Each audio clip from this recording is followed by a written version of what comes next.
Sang-ayon ng sandataang lakas ng Pilipinas sa panukala ni Defense Secretary Gilberto Teodoro Jr. na pabilisin ang modernisasyon ng Armed Forces of the Philippines at iwasan na ang mahabang paghihintay sa Horizon Phases. Ayon sa Philippine Navy, matagal nang umiiral ang Horizon Planning simula pa noong 1992. Subalit malaki na ang nagbago sa teknolohiya at sitwasyon sa rehiyon.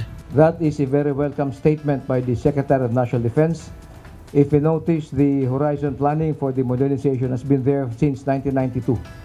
And there are changes already in technology, in the operating environment, hence the need to fast-track our projects.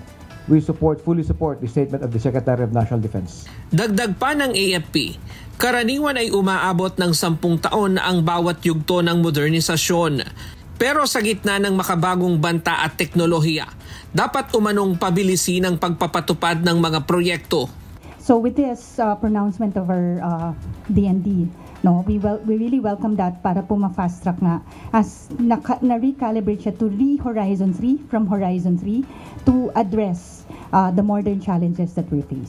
Nitong isang linggo, sinabi ng kalihim na kailangan ng baguhin ang modernization program ng AFP na kasalukuyang nakaset-up sa 15 taon dahil masyado itong mahaba at hindi na praktikal. Giit ni Teodoro, hindi na akma ang sistema para sa pagpapalakas ng sandataang lakas, lalo na't may mga banta sa labas ng bansa. Ayon sa kanya, hindi dapat patagalin ang pagbili ng mga kailangang kagamitan. So I hope also for this year we'll be pursuing a DND transformation law. And I'm looking forward to also changing our modernization law. We cannot work with 15-year horizons. It's too long and too impracticable. You know what? I'll just give you an example.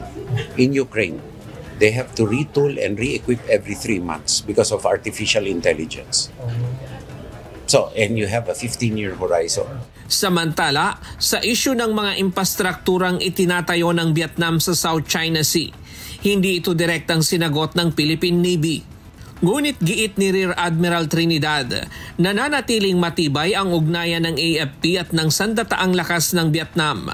Iginiit ng AFP, hindi sila nababahala sa mga ginagawang operasyon ng Vietnam at patuloy ang malapit na kooperasyon ng dalawang bansa. Actions of the other claimant countries in the South China Sea, we defer to the appropriate government department to address this. But I would like to emphasize that other claimant countries, especially Vietnam, their armed forces and the AFP have very close relations.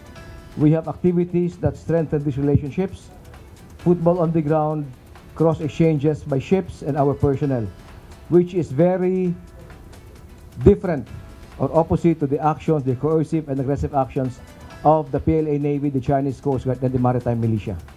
Ryan Lacanlale, UNTV News and Rescue.